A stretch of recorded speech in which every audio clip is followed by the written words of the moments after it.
ইতিমধ্যেই আমাদের সকলের সামনে পরিষ্কার হয়ে গেছে যে এই যে এসএলএসটি নিয়োগ, সেই নিয়োগে ক্যাটাগরি ওয়াইজ ভ্যাকান্সি কত হবে সবাই দেখে নিয়েছো।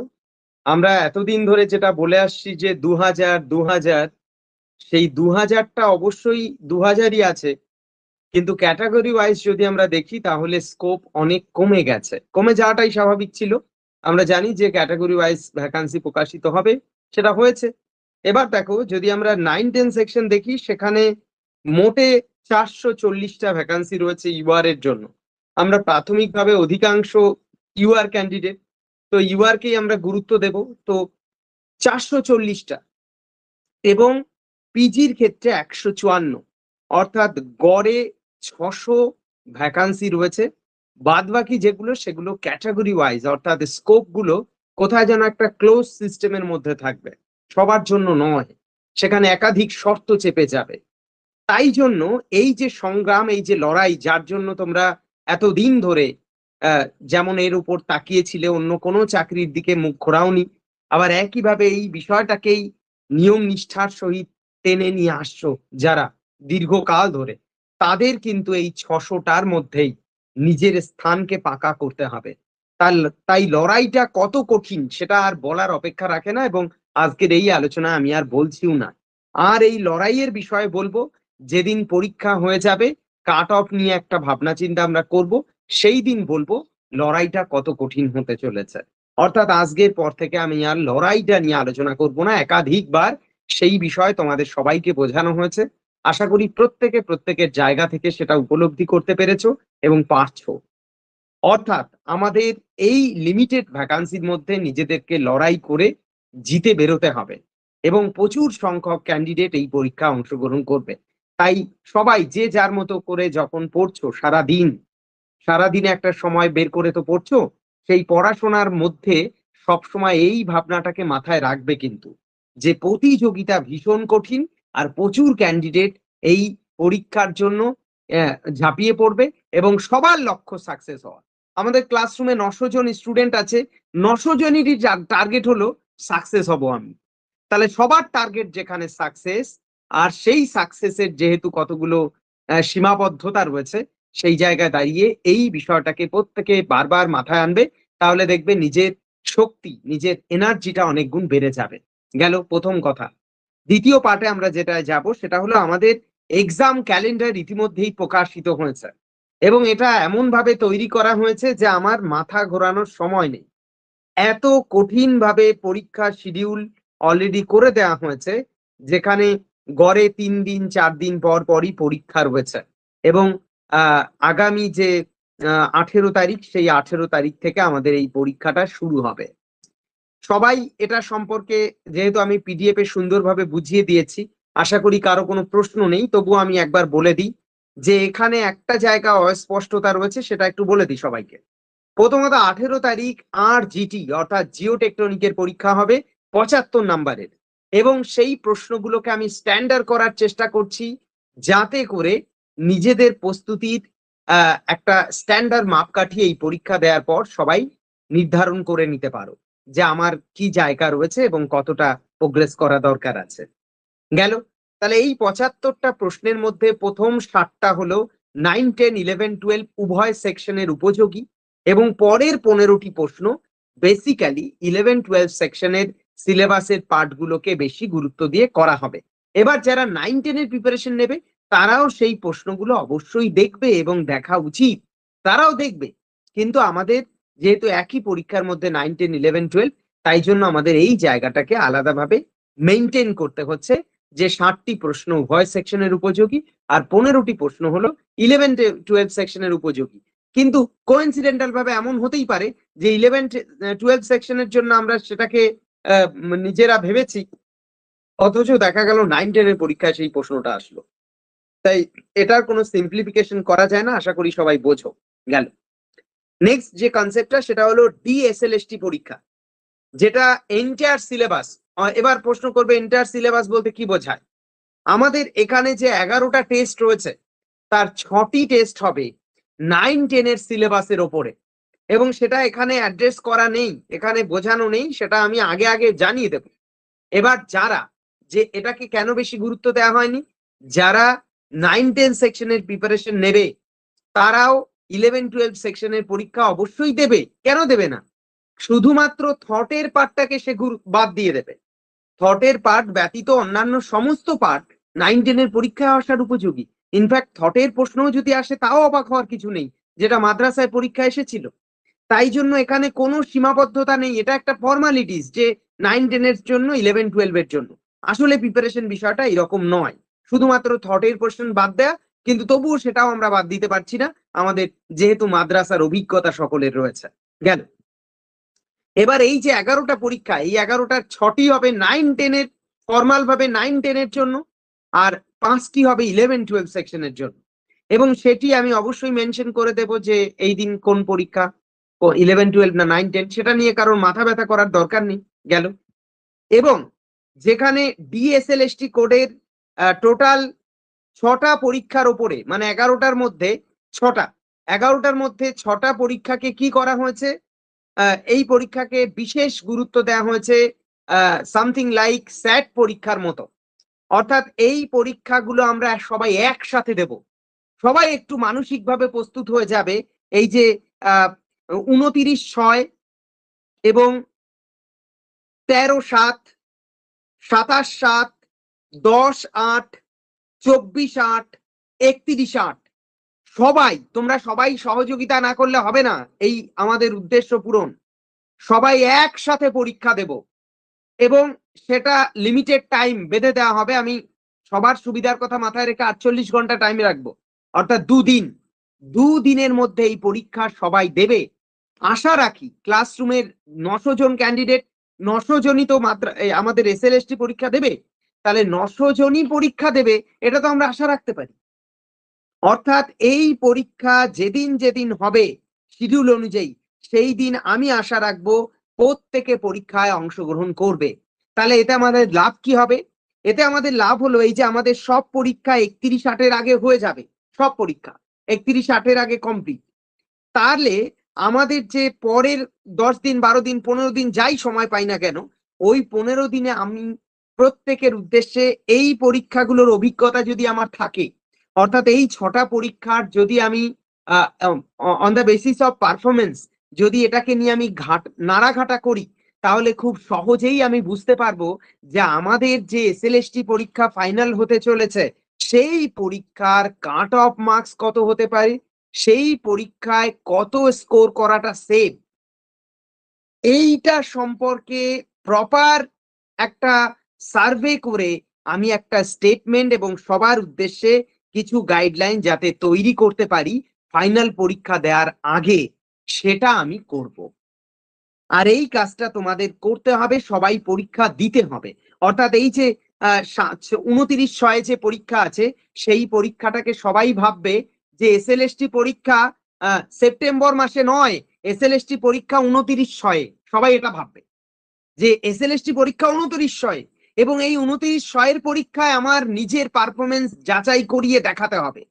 বুঝতেই পারছো 600টা ভ্যাকান্সি, এটা একটা ক্লোজ সিস্টেম, যেখানে এখানে আমাদের ক্লাসরুমে 900 জন আছো, তাহলে সেই 900 জনে অন্তত তুমি যদি 100-র মধ্যে না র্যাঙ্ক করতে পারো, তাহলে কি তোমার স্বপ্ন দেখা উচিত যে আমার চাকরি হবে?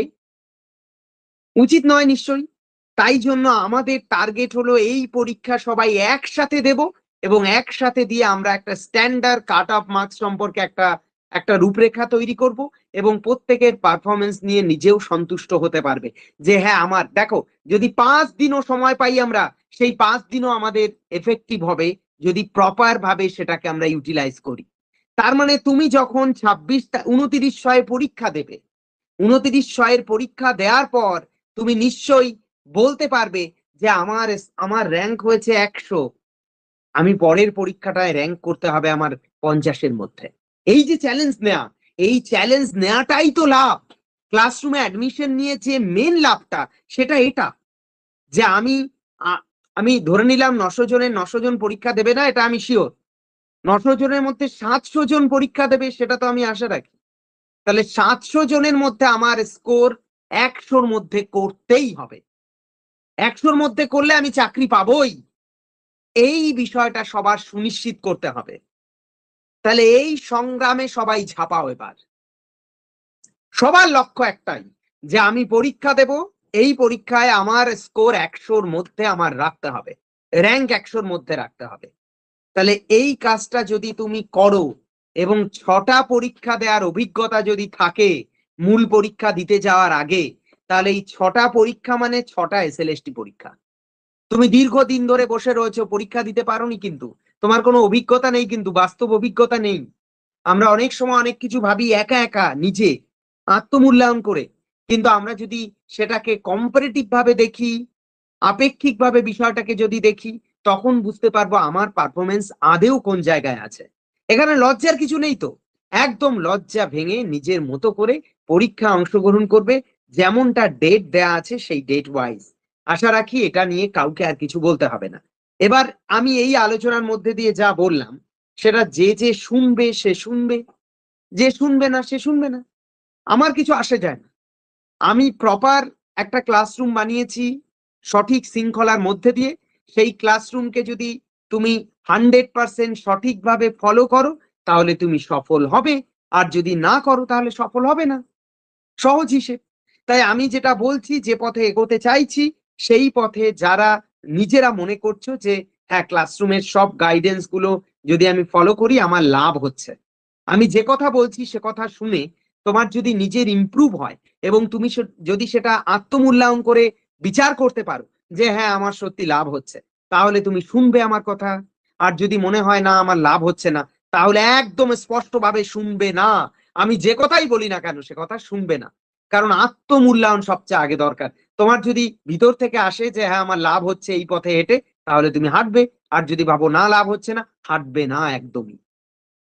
এটা স্পষ্টভাবে আমার কথা।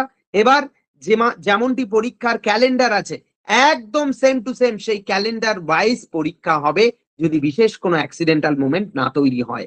এই ডেট ওয়াইজই পরীক্ষা চলবে। তাহলে এটা নিয়ে আর কোনো কথা বলার নেই।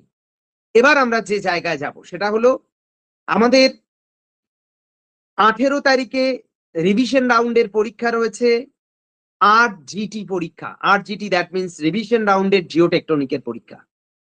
এবার আমরা আসি যে এই রিভিশন রাউন্ডের জন্য বা শেষ মুহূর্তের প্রস্তুতির জন্য আমরা প্রত্যেকে কি করব, কি করণীয়, সবাই খুব সুন্দরভাবে একটু উপলব্ধি করো। পরীক্ষা হবে কত নাম্বারের? 60 নাম্বারের। তো ক্লাসরুমে কত প্রশ্ন আছে? 15,000-এর উপরে প্রশ্ন আছে। 15,000-এর মতো প্রশ্ন তুমি যদি দেখে যাও, পরীক্ষায় কটা প্রশ্ন আসবে? 60, 60। ক্লাসরুমটা 3 বছরের রসদ। 3 বছর ধরে এমন ভাবে বানানো হয়েছে যেন কোনোটা এর বাইরে না থাকে। বাইরে অনেক জগৎ আছে, কিন্তু সেই জগৎ পরীক্ষা আসার উপযোগী নয়। তাহলে সেই জায়গায় দাঁড়িয়ে 15,000-এর টার্গেট ফুলফিল করাটা হলো সেভ অ্যান্ড সিকিউর।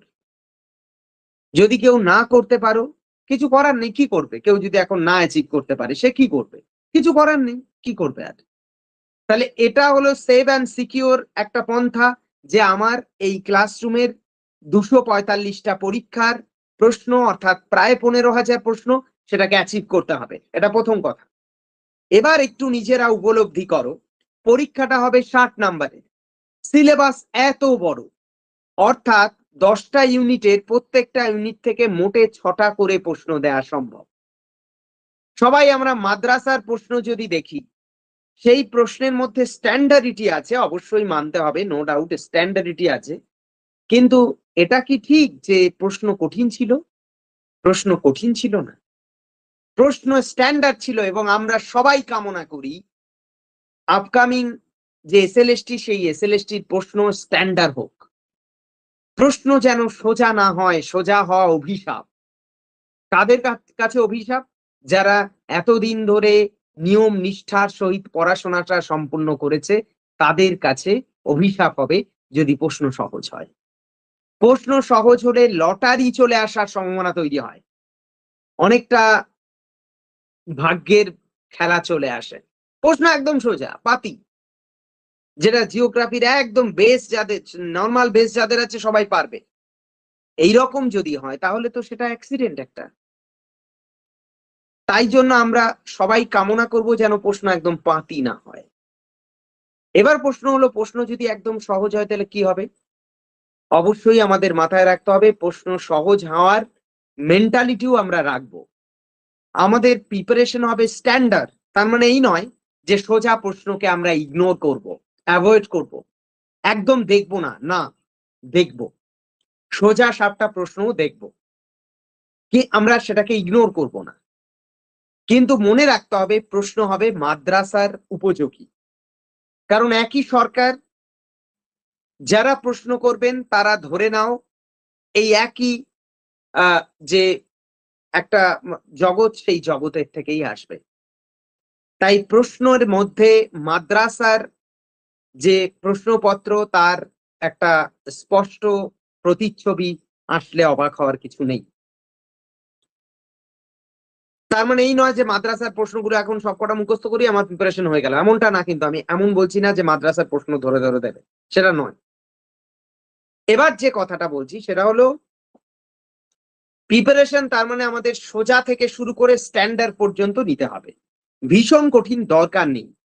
যেগুলো নেট সেট স্ট্যান্ডার্ড বা আমাদের অন্যান্য পরীক্ষা এনভিএস, কেভিএস, ইএমআরএস, এই সমস্ত স্ট্যান্ডার্ড পরীক্ষা বা ওয়েস্ট বেঙ্গল পিএসসির কিছু স্পেশাল পার্ট, সেইগুলোর মতো করে প্রিপারেশন নেওয়া বাধ্যতামূলক বা ম্যান্ডেটরি নয়।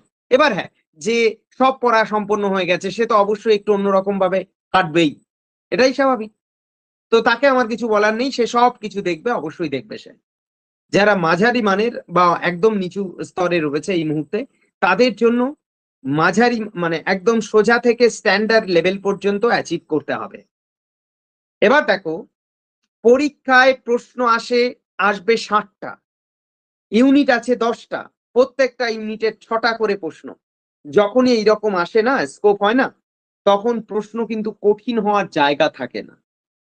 আমরা যদি জিওটেকটনিকের প্রশ্ন দেখি, তাহলে স্বাভাবিকভাবে rift valley, ramp valley, graben, horst এবং সেই সঙ্গে যে আমাদের কি বলে, আরে এক মিনিট, কোন অংশ বলতে চাইছি আমি,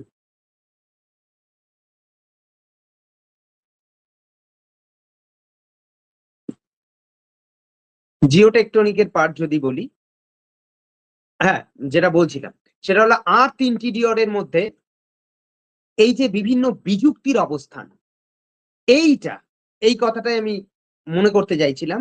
যে যত পরীক্ষা আছে, যত মানে এসএলএসটি পরীক্ষা আছে, সব পরীক্ষার প্রিভিয়াস ইয়ারের প্রশ্ন দেখো সবাই খুলে, এখন দেখবে যে বিযুক্তির অবস্থান প্রায় প্রত্যেকবার এসেছে, কোনো না কোনো বিযুক্তি। সেটা রেপটি বিযুক্তি হোক, মোহরভিষিক বিযুক্তি হোক, গুটেনবার্গ বিযুক্তি হোক, লেওম্যান বিযুক্তি হোক, কনরাড বিযুক্তি হোক, যাই হোক না কেন, বিযুক্তির অবস্থান কোথায়, পাতি জিনিস এসেছে। আগের যেটা বললাম সেটা, আমাদের ইনভার্সন অফ রিলিফ, এই পার্ট থেকে প্রশ্ন আসার জায়গা থাকে। যেমনটি আগের বার কোথায় এসছে, মাদ্রাসা এসছে। তার মানে এইগুলো হলো একদম বেসিক জিনিস জিওটেকটনিকের। যারা জিওটেকটনিক পড়েছে তারা সবাই এগুলো পড়ে। এবার কি হয়, গুলিয়ে যায়। ধরো মাদ্রাসার ক্ষেত্রে যেমনটা হয়েছিল, ইংরেজিতে প্রশ্ন এসেছিল বা বাংলা এসেছিল বলে ইংরেজি বোঝেনি, এরকম কিছু একটা সমস্যা তৈরি হয়েছিল, যে বাংলাটাও মানে বাংলাতেও ইংরেজি ভাষাটাই লিখে দিয়েছে, মানে বাংলায় লিখে দিয়েছে, ইংরেজিটা লেখেনি। এই যে সমস্যাগুলো, এগুলো জেনারেট হতে পারে। সেটা বঙ্গানুবাদ করার সময় প্রশ্ন, অনেক সময় আমরা দেখি ইংরেজি প্রশ্ন বাংলাটা এমন ভাবে করেছে যেটা অত্যন্ত হাস্যকর। তাহলে জিওটেকটনিক থেকে যখন আমি প্রিপারেশন নেব, তখন একদম বেসিক পার্ট গুলো, অর্থাৎ আর্থ ইন্টেরিয়রের প্রত্যেকটা লেয়ার, সেই লেয়ারের বৈশিষ্ট্য, যে যে কম্পোজিশন আছে সেই কম্পোজিশনের অ্যাসেন্ডিং ডিসেন্ডিং অর্ডার, এবং সেই সঙ্গে ধরো প্রশ্ন করলো যে আমাদের ম্যাগনেটিক পুল কোন লেয়ারে জেনারেট করে, তাহলে বহি কেন্দ্রমণ্ডলে এই প্রশ্নটা আসে। আর একটা পয়েন্ট, অ্যাসথেনোস্ফিয়ার প্রশ্ন আসে এখান থেকে, দেখবে বিভিন্ন প্রিভিয়াস ইয়ারের প্রশ্ন খোঁজো, দেখবে অ্যাসথেনোস্ফিয়ারের নেচার থেকে প্রশ্ন, অথবা তার উপর ঘটে যাওয়া ঘটনাক্রম থেকে প্রশ্ন, কোনো না কোনো প্রশ্ন 2016 সালেও এসেছিল। তাহলে প্রশ্ন কি অনেক ভিতর থেকে আসে না? ধরো লো ভেলোসিটি জোন কোন লেয়ারে রয়েছে, বা প্লেটের থিকনেস। আগের বারও 2016 সালে এসেছিল যে মহাদেশীয় পাত মহাসাগরীয় পাতের বেধ কত বা গড় পুরুত্ব কত। তার মানে প্রশ্ন কিন্তু সোজা সাপটা প্রথম সারির একদম ফার্স্ট অর্ডার জায়গা থেকে আসবে।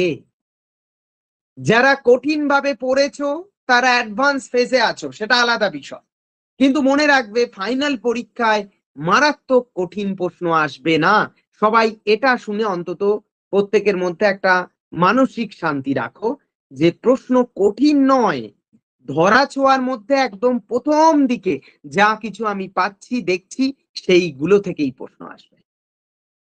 আর তাই জন্যই আমরা একটি যে সিলেবাস মানে পুরো অ্যাজ পার এসএলএসটি সিলেবাসকে পুঙ্খানুপুঙ্খ বিশ্লেষণ করে একটা ম্যান্ডেটরি সিলেবাসের একটা সূচি তৈরি করে দিয়েছি, যেটা অলরেডি হোয়াটসঅ্যাপ গ্রুপে দেখানো হয়েছে, মানে দিয়ে দেওয়া হয়েছে।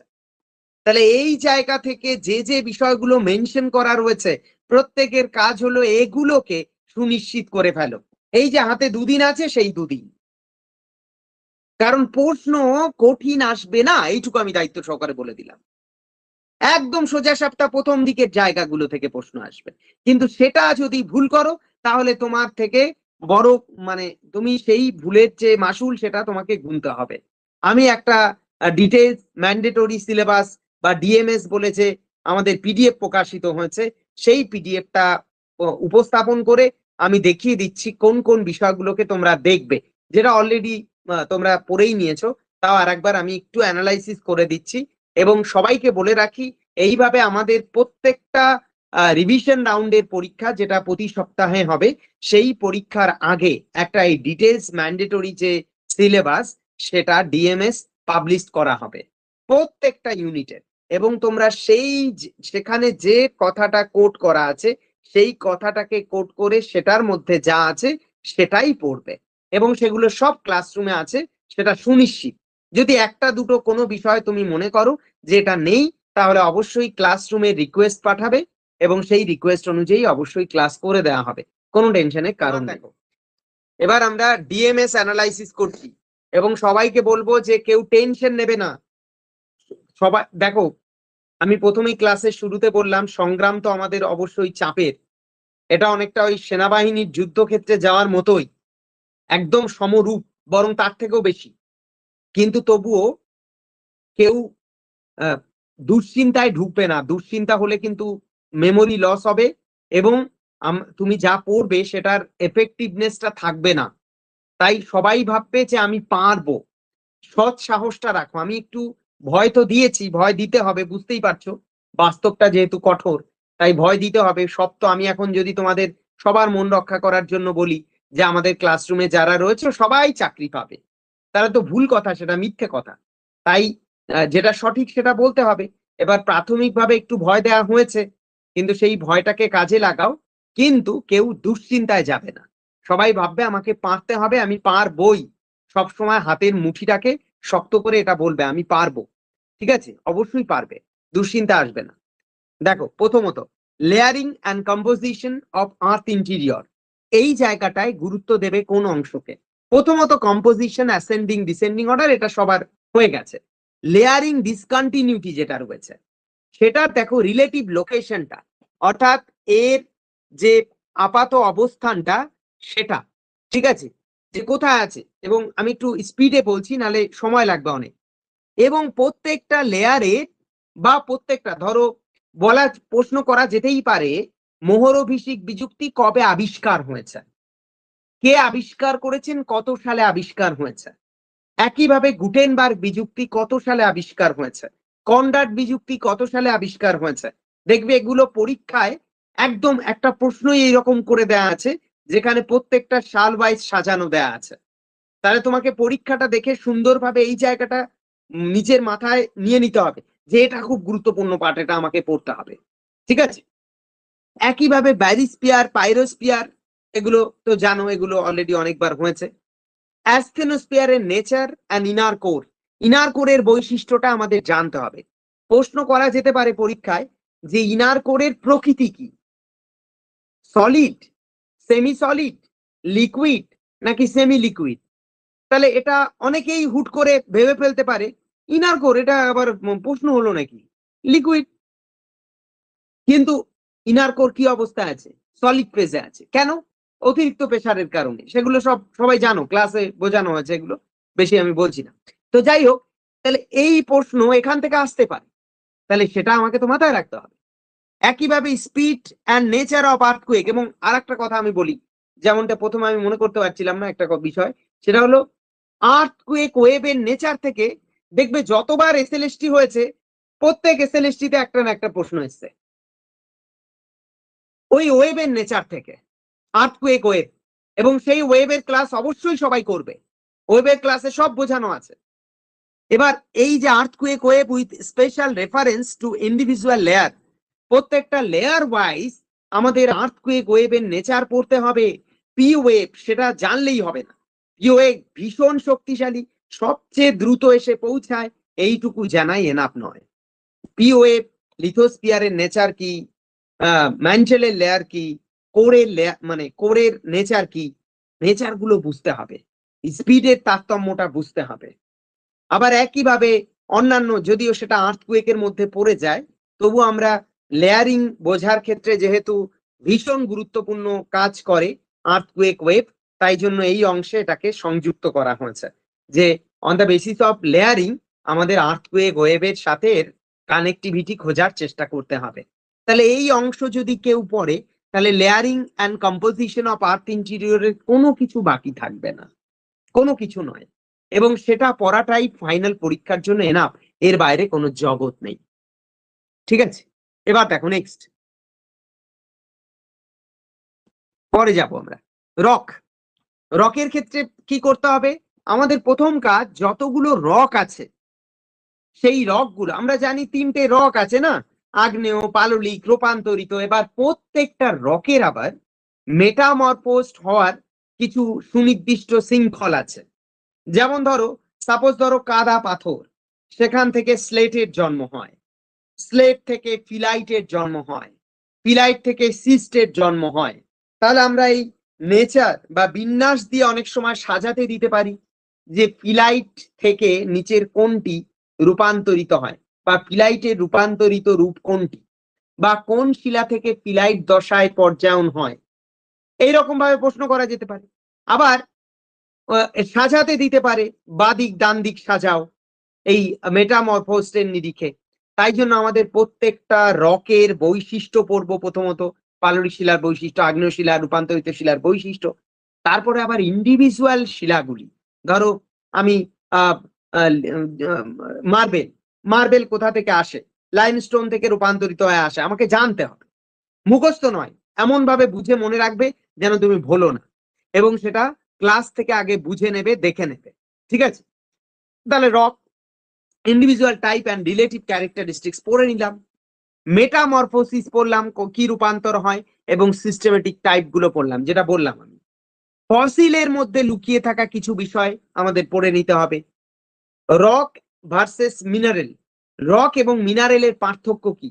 একজন ক্লাসরুমে ক্লাস রিকোয়েস্টে পাঠিয়েছো মিনারেলের উপর একটা ক্লাস, মিনারেলের উপর আমাদের একটা স্পেসিফিক ক্লাস আছে যে রক অ্যান্ড মিনারেল কনসেপ্টটা বোঝানোর জন্য, সেই ক্লাসটা দেখবে, সুন্দরভাবে বোঝানো আছে। ল্যামিনা বিষয়টা, ঠিক আছে, পাললিক শিলা যখনই পড়বো তখন লাগবে।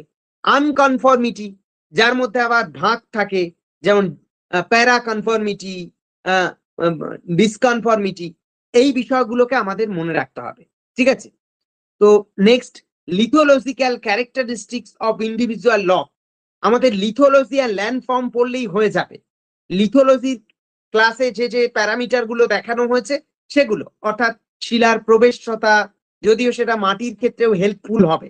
ঠিক আছে, সছিদ্রতা, প্রবেশতা, পোরোসিটি, পারমিয়েবিলিটি, সেই সমস্ত ম্যাটার, অন্যান্য যে যে প্যারামিটার গুলো রকের লিথোলজিকে নির্ণয় করে বা নিয়ন্ত্রণ করে, সেগুলো সম্পর্কে একটা প্রাথমিক ধারণা। ইন্ডিয়ান জিওলজিক্যাল সেটআপ, আমাদের ভারতের যখন রিজনাল জিওগ্রাফি অফ ইন্ডিয়া পড়ানো হয়েছে, তখন জিওলজি অফ ইন্ডিয়া পড়ানো আছে, সেই জিওলজি অফ ইন্ডিয়া পড়তে হবে। যে আমাদের ভারতবর্ষের, ধরো প্রশ্ন করা যেতেই পারে, ইনফ্যাক্ট অনেকবার বিভিন্ন পরীক্ষা এসেছে, নেট সেট তো অবশ্যই, যে আমাদের ভারতবর্ষের সবচেয়ে প্রাচীন শিলার অস্তিত্ব কোথায় পাওয়া যায়? ধারওয়াড় রিজিয়নে পাওয়া যায়। তাহলে সেটা তো জিওলজির ক্লাস করতে গিয়ে পাবো আমি। তাহলে ইন্ডিয়ান জিওলজিক্যাল সেটআপটা, অর্থাৎ চোখ বন্ধ করলে যেন আমি বলতে পারি ভারতবর্ষের কোথাকার জিওলজিক্যাল সেটআপ কি আছে, এবং রক বেস এভিডেন্সও মাথায় রাখতে হবে। চোখ বন্ধ করে আমাকে, যদিও সেটা প্র্যাকটিক্যাল জ্ঞান দরকার, যে চোখ বন্ধ করলে আমি বলে দেবো ভারতবর্ষের কোথায় কোন শিলা আছে, কোথায় কোন টাইমের কোন জিওলজিক্যাল টাইম পিরিয়ডের শিলা আছে। ঠিক আছে, যদিও সেগুলো অ্যাডভান্স বেস দরকার নেই, তুমি শুধু চাকরির জন্য পড়বে, শুধুমাত্র বিভিন্ন জিওলজিক্যাল সেটআপটা পড়ো এবং তার সাথে অ্যাসোসিয়েট রক গুলো পড়ো, তাহলেই হয়ে যাবে। তাহলে এটা গেল রকের পার্ট, এর বাইরে কিছু জগৎ নেই রকে। এবার আসবো আমরা ফোল্ডে, ফোল্ডের কনসেপ্ট, ভাঁজ। ভাঁজ যখন পড়বো, composition and parameter of individual fold, এখানে প্রথমেই আমাদের ভাঁজের কিছু কম্পোজিশন থাকে না, যেমন ধরো ভাঁজের বাহু কাকে বলে, ভাঁজের অক্ষ কাকে বলে, অক্ষতল কাকে বলে, এগুলো সব আমরা পড়েছি। ডিপ বা নদী কি, তারপরে আয়াম বা স্ট্রাইক কি, এই জায়গা থেকে প্রশ্ন আসার স্পষ্ট সম্ভাবনা থাকে, বিশেষ করে স্ট্রাইক অ্যান্ড ডিপ কনসেপ্টটা। এবং এইগুলো যখনই আমি বুঝবো তখনই কিন্তু আমি ভাঁজের ক্লাসিফিকেশন করতে পারবো। রিকাম্বেন্ট ফোল্ড কেন হচ্ছে, কি কারণে তাকে বলা হচ্ছে, আইসোক্লাইনাল ভাঁজ কি, মোনোক্লাইনাল ফোল্ড কাকে বলে, ন্যাপ ভাঁজ কি, সিমেট্রিক্যাল অ্যাসিমেট্রিক্যাল ভাঁজের পার্থক্য কি। তাহলে এইগুলো আমাকে স্পেশাল রেফারেন্স হিসাবে পড়তে হবে, কারণ এইগুলো থেকে প্রশ্ন আসবে। মোনোক্লাইনাল ফোল্ড, আইসোক্লাইনাল, রিকাম্বেন্ট, ন্যাপ, সিমেট্রিক্যাল, অ্যাসিমেট্রিক্যাল, প্রশ্ন খুঁজে দেখো, এই জায়গা থেকেই প্রশ্ন সাধারণত পরীক্ষায় দেয়। ক্যারেক্টারিস্টিক্স অফ ইন্ডিভিজুয়াল ফোল্ড, সেটা তো বললাম প্রথমে। এছাড়া রয়েছে হিন্স লাইন, বাজের ক্রিস্ট অ্যান্ড থ্রো কি, বাজের প্ল্যান্স কাকে বলে, ওভার টার্ন ফোল্ড কাকে বলে। দেখবে এর ওপর 13 নম্বর ফোল্ডারের ক্লাস আছে। ইনভার্সন অফ রিলিফ কি, ইনভার্সন অফ রিলিফ যেটা ভাঁজের অন্যতম গুরুত্বপূর্ণ একটি ভূমিরূপ, ভাঁজের ফলে তৈরি হয়ে থাকে। এবং সেই ইনভার্সন অফ রিলিফের সাথে অ্যাসোসিয়েট রিভার গুলো, কোন নদীগুলো ইনভার্সন অফ রিলিফ ফরমেশনে গুরুত্বপূর্ণ রোল প্লে করে, এগুলো ক্লাস দেখে বুঝতে হবে। ঠিক আছে, তাহলে এই অংশগুলো আমরা পড়লাম ফোল্ডের, এর বাইরে কোনো জগৎ নেই ফোল্ডে। এইগুলো পড়া মানে সে ভাঁজ কমপ্লিট করে ফেললো। অর্থাৎ সবাইকে আমি বলবো ডিএমএস যেটা সিলেবাস প্রকাশিত হবে আমাদের, সেই সিলেবাস মন দিয়ে পড়ো, তাহলেই নিজের প্রিপারেশন 100% হয়ে যাবে। এগুলো অনেক বেশি দেয়া, কোনো কিছু এর বাইরে নেই, কারণ আমাদের মাথায় রাখতে হবে প্রিপারেশন শুধু মন রক্ষা করার জন্য নয়, জিততে হলে কঠোরভাবেই প্রিপারেশন নিতে হবে। এবার ফল্টে যাব আমরা। ফল্টের ক্ষেত্রেও কম্পোজিশন, প্যারামিটার অফ ইন্ডিভিজুয়াল, এটা ফল্ট হবে, হ্যাঁ এটা typing mistake, individual fault, characteristics of individual fold type, ঠিক আছে, এটাও ফল্ট হবে, টাইপিং মিস্টেক হয়েছে, অ্যালং উইথ গ্লোবাল রেফারেন্স।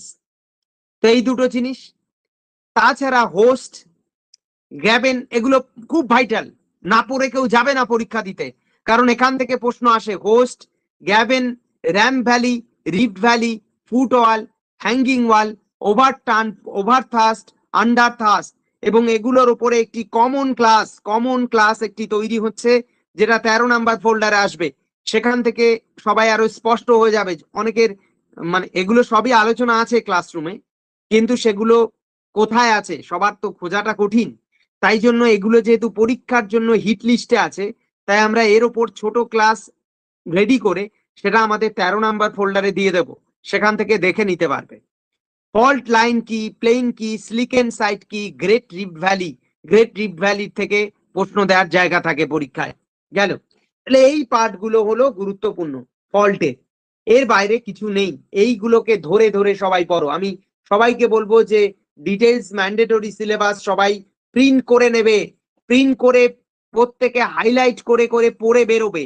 ঠিক আছে, মাউন্টেন বিল্ডিং দেখো, মাউন্টেন বিল্ডিং বেসিক্যালি 9-10 সেকশনের জন্য খুব বেশি গুরুত্বপূর্ণ নয়, এখানে তবুও ধারাবাহিকভাবে তুলে ধরা হয়েছে different theory of mountain building. Basically আমরা কোবারের থিওরি যেটা দেখেছিলাম, যেখানে লিথোজেনেসিস, অরোজেনেসিস, গ্লিপ্টোজেনেসিসের ধারণা দেওয়া হয়েছিল, সেইটার প্রত্যেকটা স্টেজ দেখবে নেট সেট পরীক্ষায় আসে। এই লিথোজেনেসিসের নেচার কি বা এর বৈশিষ্ট্য কি, অরোজেনেসিস, গ্লিপ্টোজেনেসিস, এই তিনটে জিনিস বুঝবো। মাউন্টেন বিল্ডিং প্রসেস, কি কি প্রসেসে মাউন্টেন বিল্ড আপ হয়, স্টেজ গুলো কি কি সেগুলো, mountain formation related individual opinion, বিভিন্ন বিজ্ঞানী যে ওপিনিয়ন দিয়েছেন মাউন্টেন ফরমেশনের, এবং এই অংশটা বেসিক্যালি 11-12 সেকশনের জন্য বেশি গুরুত্বপূর্ণ। Global reference and individual exam as per type of mountain globally, অর্থাৎ আমাদের গ্লোবাল রেফারেন্স দিতে হবে, আর এটা এক্সাম্পল হবে, ঠিক আছে, স্পেলিং মানে স্পেলিং মিস্টেক আছে, individual example as per type of mountain globally, অর্থাৎ যত টাইপ আছে সেই টাইপ ধরে ধরে আমাদের এক্সাম্পল মাথায় রাখতে হবে। কারণ প্রশ্ন দেয়া যেতে পারে না যে নিচের কোনটি ধরো নবীন ভঙ্গিল পর্বতের উদাহরণ, নিচের কোনটি প্রাচীন ভঙ্গিল পর্বতের উদাহরণ, নিচের কোনটি ধরো বললো যে নিচের কোনটি অ্যাপিলিশিয়ান মাউন্টেন গ্রুপের মধ্যে পড়ে না বা পড়ে, ঠিক আছে। তো এইরকম ভাবে বিভিন্ন গ্রুপ করে দেখবে, এর উপর প্রশ্ন দেয়া আছে অলরেডি, মাউন্টেন বিল্ডিং এর একটি পরীক্ষা আছে, সেখানে সব প্রশ্ন সুন্দরভাবে সাজানো আছে।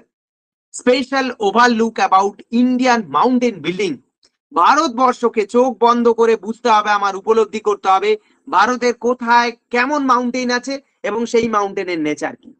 পাহাড়ে ভিজিট করলে আমরা বুঝতে পারবো যে হিমালয় থেকে শুরু করে দক্ষিণ ভারতের যে ডেকান চ্যাপ থেকে শুরু করে ইস্টার্ন ওয়েস্টার্ন ঘাট এবং মধ্য ভারতের উচ্চভূমি, উত্তর পূর্ব ভারতের পার্বত্য অঞ্চল এবং মালভূমি অঞ্চল যেগুলো রয়েছে সেগুলো নেচার কি, মাউন্টেন বিল্ডিং এর কোন ইভেন্টে তারা তৈরি হয়েছে, প্রশ্ন করা যেতে পারে আরাবল্লী পর্বত কোন যুগে তৈরি হয়েছে, হিমালয় পর্বত কোন যুগে তৈরি হয়েছে, তাহলে সেইগুলো আমাদের মনে রাখতে হবে, যেগুলো মাউন্টেন বিল্ডিং এর পরীক্ষায়ও সাজিয়ে দেয়া আছে, কোনো টেনশন নেই, সব প্রশ্ন তোমরা পাবে সেখানে।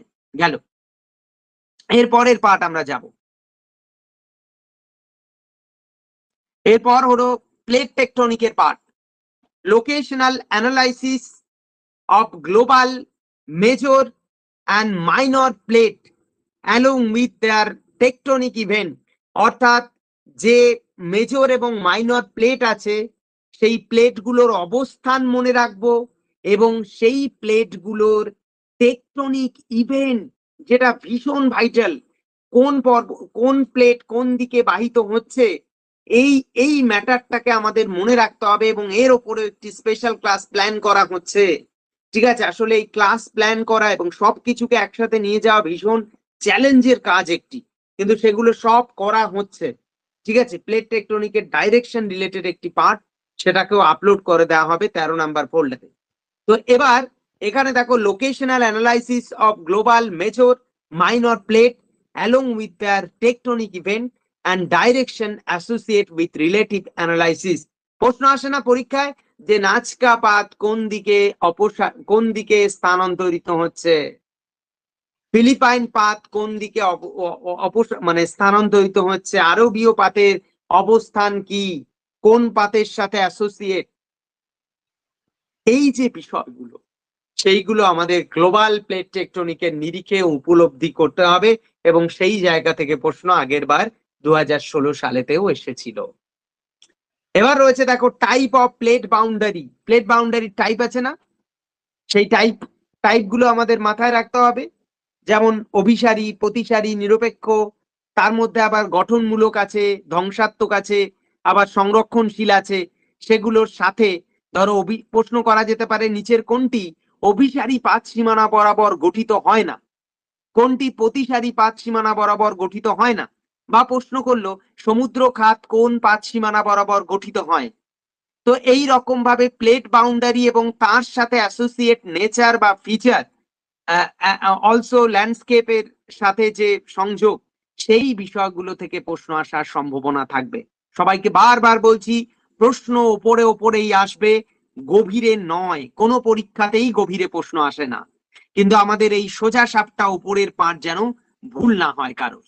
Next, unique plate boundary of earth, অর্থাৎ পৃথিবীর কিছু ইউনিক প্লেট বাউন্ডারিজ আছে, এর ওপরেই ক্লাস, আমি যেমনটি বলছিলাম ক্লাস এর ওপরেই ক্লাস হবে, যে ইউনিক প্লেট বাউন্ডারিজ গুলো কি কি রয়েছে পৃথিবীর, যেগুলো আর 5টা প্লেট বাউন্ডারি থেকে আলাদা, যেখানে বিশেষ কিছু গঠন সমন্বয় রয়েছে, তো সেই পার্টগুলো আমাদের মাথায় রেখে নিতে হবে। এছাড়া রয়েছে subduction concept, venue of zone concept, triple junction concept, plate margin concept, hotspots concept, energy of plate tectonic, কোন শক্তির দ্বারা প্লেট টেকটনিক হয়, global rate of plate tectonic, suture line কি, ঠিক আছে, এবং earthquake and it's correlation with plate tectonic, অর্থাৎ ভূমিকম্পের সাথে প্লেট টেকটনিকের সংযোগ সমন্বয় কোথায় রয়েছে। তাছাড়া কনস্ট্রাকটিভ, ডিস্ট্রাকটিভ এবং কনজারভেটিভ প্লেট বাউন্ডারি কাকে বলে, এবং এগুলো অবশ্যই আমরা গ্লোবাল এক্সাম্পল মাথায় রাখবো, গ্লোবাল এক্সাম্পল মাথায় রাখতে হবে। তাহলে এই গেল প্লেট টেকটনিকের পার্ট, এর বাইরে কিচ্ছু নেই, কিচ্ছু নেই এর বাইরে গেল। এবার আমরা পড়বো আর্থকুয়েকের পার্ট। আর্থকুয়েকে দেখো প্রথমেই টাইপ অফ আর্থকুয়েক, আগের বার প্রশ্ন এসেছিল না কোনটি সবচেয়ে শক্তিশালী, অনেকে ধ্বংসাত্মক এসেছিল পরীক্ষায়, কোনটি সবচেয়ে ধ্বংসাত্মক। এই পার্টটা না অনেকে ভুল করে, ভুল ভাবে, সবাইকে বলি প্রথম একদম ফার্স্ট অর্ডার কোশ্চেনই অনেকের ভুল হয়ে যায়, আমি পরীক্ষার পারফরমেন্স দেখেছি অনেকের। যেমন ধরো পি তরঙ্গ, এটি ভীষণ শক্তিশালী, প্রশ্ন যদি করা হয় সবচেয়ে শক্তিশালী তরঙ্গ কোনটি, উত্তরটা চোখ বন্ধ করে পি। কিন্তু যদি প্রশ্ন করা হয় সর্বাধিক ধ্বংসাত্মক আর্থকুয়েক ওয়েভ কোনটি, তাহলে উত্তরটা হলো এল ওয়েভ। কেন পি ওয়েভ? সাধারণত কি ওয়েভ, পি ওয়েভটা হলো যাকে আমরা বলে থাকি, পি ওয়েভ হলো ভার্টিক্যাল ভাবে কোনো যে ফোকাস বা যাকে বলে উচ্চ অঞ্চল, সেখান থেকে উলম্ব ভাবে আমাদের উপকেন্দ্রে এসে তার উপস্থিতি জানান দেয় বা ধরা দেয়। এই যে বডি ওয়েভ, সেটা ফার্স্ট আমাদের সারফেসে এসে ধরা দিল, এবং সে উলম্ব ভাবে সঞ্চালিত হয়ে আসে বলে তার শক্তি প্রচুর থাকা সত্ত্বেও তার কার্যকারিতা কম। কেন? কারণ আমাদের পৃথিবী পৃষ্ঠের ওপরে যা কিছু আছে, আমরা ক্ষয়ক্ষতি কিসের নিরিখে বলি, ক্ষয়ক্ষতি বলি মানুষের কতটা কি হয়েছে তার ভিত্তিতে। তাহলে আমাদের পৃথিবী পৃষ্ঠের ওপর যা কিছু আছে সেটা তো অনুভূমিক ভাবে বিন্যস্ত, তাহলে ভার্টিক্যাল ভাবে আসা কোনো তরঙ্গ যে পরিমাণ ক্ষয়ক্ষতি করবে, তার থেকে অনেক বেশি ক্ষয়ক্ষতি করবে যে তরঙ্গ এইভাবে বাহিত হবে। কারণ এইভাবে বাহিত হওয়া মানে সমস্ত যা কিছু আছে সারফেসের উপরে অনুভূমিক ভাবে বেষ্টিত, সেগুলোকে সব শেষ করতে করতে যাচ্ছে। তাহলে এই ল্যাটেরাল ওয়েভ বা এল তরঙ্গ হলো সবচেয়ে শক্তিশালী, সবচেয়ে ধ্বংসাত্মক, এবং এ অনেক ধীরে বাহিত হয়। তাহলে এই প্রশ্ন এসেছে পরীক্ষায়। তাহলে পি ওয়েভ, এস ওয়েভ, এল ওয়েভ, প্রত্যেকটা ওয়েভের বৈশিষ্ট্য, তাদের শ্যাডো জোন, শ্যাডো জোনের এক্সটেনশন, এবং এল ওয়েভের মধ্যে দুটো ক্যাটাগরি ভাগ রয়েছে, একটা লব ওয়েভ, একটা রেলে ওয়েভ, সেটা নেচার ভালো করে পড়তে হবে। এছাড়া রয়েছে এপিসেন্টার, ফোকাস, আইসোসিসমাল লাইন, হোমোসিসমাল লাইন, পরীক্ষা আসার ভীষণ উপযোগী পার্ট। ম্যাগনিটিউড, ইন্টেন্সিটি, পরীক্ষায় প্রশ্ন আসে ম্যাগনিটিউড পরিমাপ করা হয় কি দিয়ে, ইন্টেন্সিটি পরিমাপ করা হয় কি দিয়ে, ঠিক আছে, এগুলো সবাই পরীক্ষার প্রশ্নগুলোকে দেখবে, বারবার এই কথাগুলো বলছি। মেজারিং টুলস অ্যান্ড স্কেল, ঠিক আছে, রিক্টার স্কেলের বৈশিষ্ট্য কি, এর মাপকাঠি কত, লগারিদম স্কেল, তাহলে কোথাও যদি রিক্টার স্কেলে মান 4 হয়, কোথাও যদি 5 হয়, তাহলে কত মাত্রাগত পার্থক্য, কত মাত্রাগত পার্থক্য 10 গুণ, যদি কোথাও 4 হয় কোথাও 6 হয়, মাত্রাগত পার্থক্য কত, 10 যোগ 10 20, না 10 গুণ 10 অর্থাৎ 100 গুণ, 100 গুণ, যদি 4 আর 6 এর মধ্যে পার্থক্য 100 গুণের, তাহলে এইভাবে আমাদের বুঝতে হবে এর measurable tools and scale and application related বিষয়। এবং আগের বার যে লাস্ট পিএসসি নিয়োগ হয়েছে, সেখানে এখান থেকে প্রশ্ন এসেছিল পিএসসি পরীক্ষায়, এই জায়গা থেকে প্রশ্ন এসেছিল। তারপরে রয়েছে সিসমিক শ্যাডো জোন, যেটা বলেই দিলাম, seismic shadow zone, P and S ওয়েভের যা যা আছে সেগুলো বুঝতে হবে। এই পার্টগুলো যেন কারোর ভুল না হয়, এগুলো ভুল হওয়া মানে তার পরীক্ষা দিতে যাওয়া উচিত নয়, প্রথম কথা। এবার আমরা পরের পেজে যাব। পরের পেজ দেখো এছাড়া আরো রয়েছে গ্লোবাল আর্থকুয়েক বেল্ট, এবং আমাদের এই বিষয়টা পড়ার পাশাপাশি গ্লোবাল কিছু ইভেন্ট মনে রাখতে হবে, যে আর্থকুয়েকের ফলে বিপুল ক্ষয়ক্ষতি হয়েছে এমন কিছু আর্থকুয়েকের নাম আমাদের মাথায় রাখতে হবে। গেল মেজর গ্লোবাল আর্থকুয়েক ইভেন্ট, যেটা বললাম এইমাত্র, consequence along with major impact, তার ইম্প্যাক্ট নিয়েও একটা ধারণা রাখতে হবে।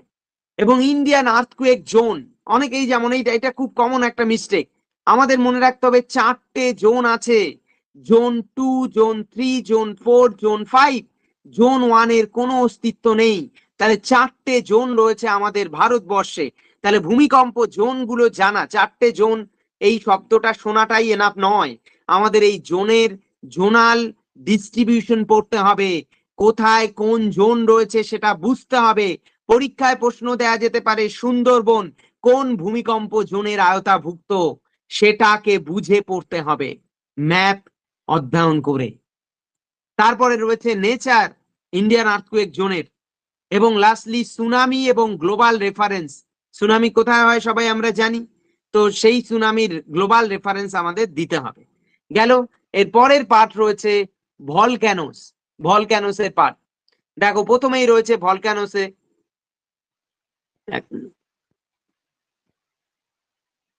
Magma and lava, crater and caldera. এগুলো কি প্রত্যেকে বুঝতে হবে, ম্যাগমা, লাভা, ক্রেটার, ক্যালডেরা এগুলো কি। Cause and type of volcanic eruption. Type প্রচুর, কজ তো জানাই আছে আমাদের common. Type of volcanic eruption পড়ার সময় স্ট্রম্বোলিয়ান পরীক্ষায় প্রশ্ন এসেছে এর উপরে আগের এসএলএসটি তে। হাওয়াই, ভেসুভিয়াস, প্লিনি অ্যান্ড পিলি, এইগুলো, পিলি এখানে লেখা নেই, তো এইগুলো সম্পর্কে নেচার গুলো মনে রাখতে হবে। স্ট্রম্বোলিয়ান ভলকানিক ইরাপশনের বৈশিষ্ট্য কি, ভিসুভিয়াস শ্রেণীর বৈশিষ্ট্য কি, প্লিনি অ্যান্ড পিলি শ্রেণীর মধ্যে পার্থক্য কি, হাওয়াই ধরনের বৈশিষ্ট্য কি, এগুলো আমাদের মনে রাখতে হবে। প্রশ্ন আসা যেতে পারে এখান থেকে। নিচের বললো নিচের কোনটি নিঃশব্দে ভলকানিক ইরাপশন হয়, নিচের কোন টাইপে, উত্তরটা হাওয়াই হবে। ঠিক আছে, তাহলে আমাদের এইভাবে মনে রাখতে হবে, কারণ প্রশ্ন সোজা সাপটা প্রথম সারির প্রশ্ন দিয়েই হবে, এটা মনে রাখবে সবাই। Next, all resulting landscape of volcanic eruption. প্রশ্ন করাই যেতে পারে লপোলিথ নিচের কোনটি, ডেসক্রিপশন দেওয়া হলো, বা বললো ফ্যাকোলিথের বৈশিষ্ট্য নিচের কোনটি নয়, লপোলিথ নিচের কোনটি, ডাইকশিল বৈশিষ্ট্য। তার মানে যেগুলো যত গাঠনিক উপাদান আছে, সেটা ভিতরে হোক মানে এন্ডোজেনিক হোক এক্সোজেনিক হোক, সেইগুলো সম্পর্কে আমাদের মনে রাখতে হবে। ঠিক আছে, তারপর বলছে all resulting landscape of volcanic eruption, যেমনটা বললাম। ফিউমারোল কি, ফিউমারোলের টাইপ থাকে না, যেমন মফেতি, সাফিওনি, সালফাতারা যেমন হয়, সেই টাইপ পড়তে হবে। ঠিক আছে, যেমন আনকনফর্মিটি টাইপ পড়তে হবে, তেমনি এখানে ফিউমারোলের টাইপ পড়তে হবে। পরীক্ষায় কিন্তু প্রশ্ন আসে, প্রশ্ন করা হলো যে ভলকানিক ইরাপশনে প্রচুর পরিমাণে সালফার নির্গত হয় তাকে কি বলে, বা বোরিক অ্যাসিড নির্গত হয় তাকে কি বলে, বা কার্বন ডাই অক্সাইড নির্গত হয় তাকে কি বলে।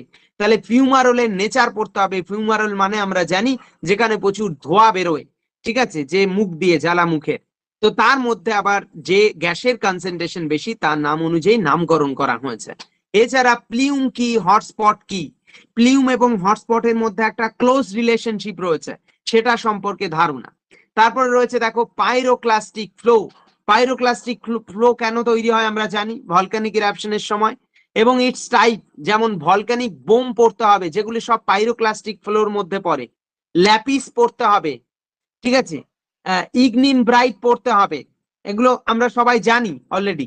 ভলকানিক বোম, ল্যাপিস, ল্যাপিসের রেডিয়াস কি আছে, প্রশ্ন এগুলো আসার উপযোগী। ইগনিম ব্রাইট, নুয়ে অ্যাটেন্ডি, এগুলো কি।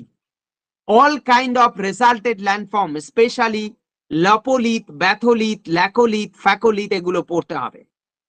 Global reference of volcanic eruption, global reference পড়বো এবং ইন্ডিয়ান এভিডেন্স পড়বো। ধরো নারকন্ডাম, বাইরেন, এগুলো দিয়ে প্রশ্ন করে অনেক সময়, তো Indian evidence along with eruption period and resulted landscape, এর উপরে আমরা পড়বো।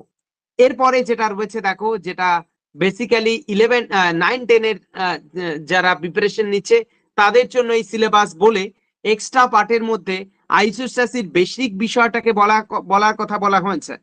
ঠিক আছে, বেসিক আইডিয়া আইসোস্ট্যাসি, ম্যাক্সিমাম আমাদের এইরিয়ান প্র্যাটের ধারণা এবং তাদের বিভেদটা পড়তে হবে, তার বাইরে দরকার নেই।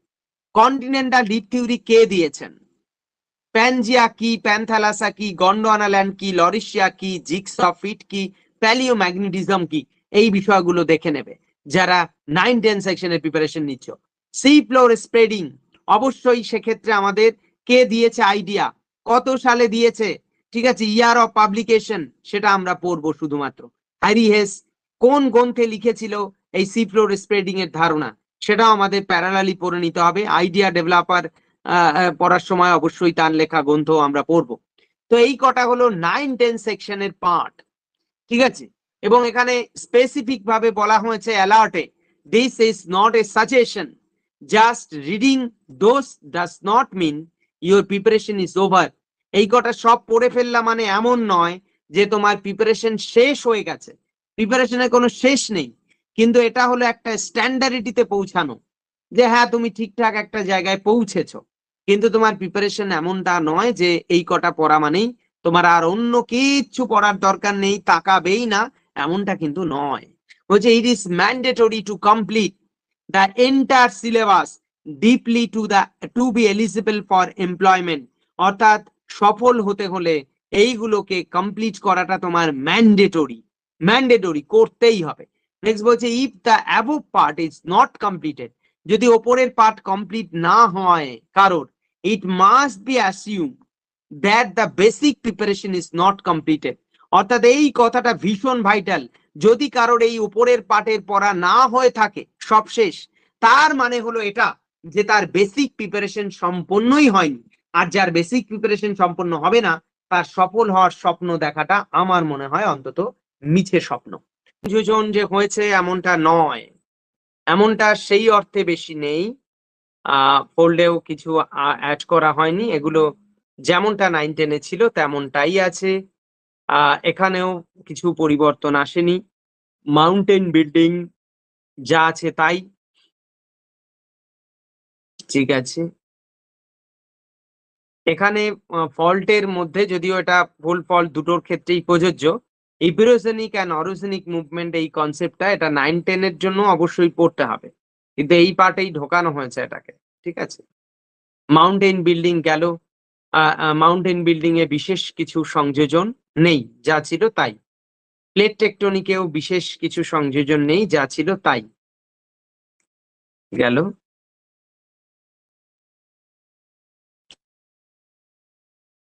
ভলকানিক ইরাপশনেও বিশেষ কিছু নেই সংযোজন। আইসোস্ট্যাসির ক্ষেত্রে সংযোজনটা কি, বেসিক কনসেপ্ট অফ আইসোস্ট্যাসি তো পড়তে হবে, তারপরে আমরা জিবিএইডি পড়বো, প্র্যাট পড়বো, এই দুটো ম্যান্ডেটরি 9-10 এর জন্য অন্তত। তারপরে বেসিক আইডিয়া অফ হেফোর্ড পড়বো, বাউই পড়বো, হোমস পড়বো এবং জলি পড়বো। অর্থাৎ হেফোর্ডের কনসেপ্ট, জলির কনসেপ্ট অ্যান্ড হোমসের কনসেপ্ট আমরা পড়বো, ঠিক আছে, এগুলো সব দেয়া আছে, দেখে নেবে। কন্টিনেন্টাল ডিপ থিওরি পড়বো যখন, সেখানে আমরা year of publication, basic idea, Pangaea, Panthalassa যা লেখা ছিল আগে সেগুলো সব দেখবো, প্লাস থিওরি অফ ওয়েগনার, পুরো একদম স্পেশাল রেফারেন্স বা এভিডেন্স হিসাবে বিষয়টাকে তুলে ধরে আলোচনা করতে হবে, ঠিক আছে, কন্টিনেন্টাল ডিপ থিওরি। আর লাস্টলি সি ফ্লোর স্প্রেডিং, এখানে আইডিয়া ডেভেলপার কে দিয়েছেন, ইয়ার of publication, evidence, associate forces with global evidence, কোন শক্তির দ্বারা সি ফ্লোর স্প্রেডিং হয় সেটা সম্পর্কে একটা প্রাথমিক ধারণা, ঠিক আছে। এই কটাই কমপ্লিটেড, এবং অ্যালার্ট যেমনটা 9-10 সেকশনে দেওয়া ছিল সেগুলোই এখানেও দেওয়া আছে। তো এই পার্ট গুলো একদম বারবার আমি যে কথাগুলো বলবো সকলের উদ্দেশ্যে, যে এই পার্ট গুলোকে কমপ্লিট করাটাই প্রত্যেকের কাছে মূল চ্যালেঞ্জ। এর বাইরে কিছু দরকার নেই অন্তত এই মুহূর্তে, সেটা পড়ার সময় ছিল, কারণ মনে রাখতে হবে 2 মাস পড়ে সবকিছু হয় না, কিছু জিনিস রয়েছে যেগুলো অনেক আগে থেকে পড়ার কথা বা পড়ে থাকার কথা, তো সেগুলো যারা পড়ে রয়েছে তাদের অ্যাডভান্টেজ মিলবে, যারা একদম পড়ে থাকেনি তারা কি করবে, নিজের সফল হওয়ার স্বপ্নটাকে বাস্তবায়ন করার জন্য অন্তত এই ডিটেলস ম্যান্ডেটরি সিলেবাস বা যাকে অ্যাড্রেস করা হচ্ছে ডিএমএস হিসাবে, সেই ডিএমএস পার্ট কমপ্লিট করবে, তবেই আশা রাখি তার জিওটেকটনিকের থেকে কোনো প্রশ্ন বাঁধবে না। এইভাবে প্রত্যেকটা ইউনিট কমপ্লিট করে করে তাকে সামনে এগোতে হবে। ক্লাসরুমে যা কিছু রয়েছে সেগুলোর সহযোগিতা নিয়ে নিজের প্রিপারেশন যত তাড়াতাড়ি সম্ভব সুনিশ্চিত করাটা এখন চ্যালেঞ্জ। প্রত্যেকে কোনোভাবে কোনো সময় ব্যয় করবে না, বারবার আমি বলি, আগের বারও বলছি, এখানেও বলছি, কোনো সময় ব্যয় করার দরকার নেই। নিজেকে নিয়ে ভেবে নিজের প্রিপারেশন ফুলফিল করাটাই এখন চ্যালেঞ্জ, কারণ আমাদের সংগ্রামটা 600 জনের মধ্যে ঢোকা। এই যে নিয়োগ হবে সেই নিয়োগে 600টা ভ্যাকান্সি যেটা ওপেন জেনারেল ক্যান্ডিডেটদের জন্য, বাদ বাকি ক্লোজ সিস্টেম। তুমি যদি ওবিসি হও, তুমি এসসি হতে, এসসির ভ্যাকান্সি পাবে না, তুমি এসসি হলে ওবিসি পাবে না, তুমি এসটি হলে ওবিসি পাবে না, এসসি পাবে না। তাই এখানে সব বাধা ধরা গণ্ডি রয়েছে। সেই গণ্ডির বাইরে গিয়ে আমাদের সকলের জন্য উন্মুক্ত পাঠ হলো জেনারেলের পাঠ, জেনারেলের জন্য যে ভ্যাকান্সি রয়েছে। আর সেই লড়াইয়ে সামিল হবে সবাই, এবং সেই সামিল হওয়া লড়াইয়ে নিজেকে জিতে বের করানোর দায়িত্ব প্রত্যেকের নিজের কিন্তু। ঠিক আছে, তো আশা রাখি প্রত্যেকে এই যে আমাদের 18 তারিখের যে পরীক্ষা, সেই পরীক্ষায় সফলভাবে অংশগ্রহণ করবে এবং ডিএমএস অনুযায়ী প্রত্যেকটা পাঠকে কমপ্লিট করে সে পরীক্ষা দিতে আসবে, এইটুকু আশা রাখি। ঠিক আছে, আমাদের ক্লাসরুমে এই পরীক্ষাগুলো ধারাবাহিকভাবে প্ল্যান করে এগোবে এবং ডিএমএস পাবলিশ হওয়ার পর আমরা স্পেশালি ক্লাসে আলোচনা করে দেবো, স্পেশাল ক্লাসে, রিভিশন রাউন্ডের স্পেশাল ক্লাসে, যে কি কি পার্ট, কোন কোন পার্ট একটু দেখে নেবে। আর তাছাড়া আমাদের কমপ্লিট যে মক এসএলএসটি পরীক্ষা, সেটাও ধারাবাহিকভাবে যেমন প্ল্যান করা হয়েছে সেইভাবে চলবে। কেউ কোনো সময় নষ্ট না করে, কাউকে বন্ধু নয় ভেবে, সবাইকে প্রতিযোগী ভেবে সুস্থভাবে নিজের প্রিপারেশন সম্পন্ন করো, এই প্রার্থনা করি সকলের উদ্দেশ্যে। আশা রাখি প্রত্যেকে সফল হবে, এই স্বপ্ন বাস্তবায়ন করে প্রত্যেকে একদিন হাসবে। ঠিক আছে, এই বিষয়টাকে আমি মানে প্রত্যেকের অন্তত নিজের মধ্যে শক্তভাবে ধরে রাখার জন্য বলবো, কারণ প্রত্যেকে এই যে 900 জন রয়েছে সবারই টার্গেট সাকসেস হওয়া। ঠিক আছে, তাই জন্য সাকসেস হওয়ার এই লড়াইতে নিজেকে ঝাঁপিয়ে পড়তে হবে। এবং যে ক্লাসরুমে অ্যাডমিশন হয়েছে, যারা নতুন তাদের উদ্দেশ্যে আমি হাইলাইট করে বলছি কথাটা, যে ক্লাসরুমে অ্যাডমিশন হয়েছে সেই ক্লাসে সব আছে, স্পেসিফিক ভাবে আমি বলছি সব আছে ক্লাসরুমে, কোনো নিজের মতো করে সামনে এগো। আশা রাখি সবাই যে যার সামর্থ্য অনুযায়ী প্রস্তুতি সম্পন্ন করবে এবং আলটিমেটলি সাকসেস হবে। এবং পরীক্ষার লিস্ট, অনেকেরই দাবি ছিল ক্লাসরুমের, যে পরীক্ষার লিস্টটা সঠিকভাবে যদি থাকে তাহলে সুবিধা হয়। আশা রাখি যে লিস্ট প্রকাশিত হয়েছে সেই লিস্টের পর আর কারো কোনো সমস্যা থাকবে না। অর্থাৎ আমরা যখনই সি অলে যাব সেখানেই দেখবো যে অনগোয়িং 345 রয়েছে, যেখানে 244 পর্যন্ত নাম্বারিং আছে। ঠিক আছে, একদম 1 থেকে 244 পর্যন্ত টোটাল 245টা পরীক্ষা আছে, কারণ 37-এর এ বলে একটি পরীক্ষা আছে তার মধ্যে। তাহলে এই 245টা পরীক্ষাকে পরপর সাজানো আছে।